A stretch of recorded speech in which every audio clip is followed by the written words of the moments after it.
ang Diyos merong nakahandang ganti sa lahat ng mga ginagawa nating mali.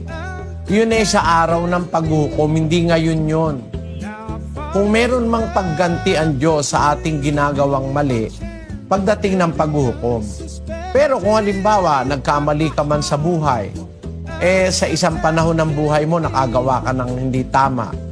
Dumating naman yung panahon na nakakilala ka sa ating Panginoon, nagbalik loob ka, ay patatawarin na ng Diyos yung mga kasalanan mong nagawa, hindi ka nagagantihan, wala nang karma-karma pa.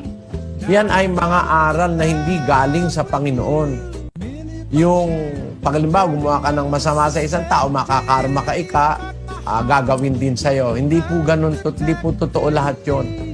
Ang Diyos lang ang makakaganti sa tao at yung pagganti niya sa araw ng paghuhukom yon. Sa isang talata ng Apokalipsis 22, ganito ang sinasabi sa versikulo 11.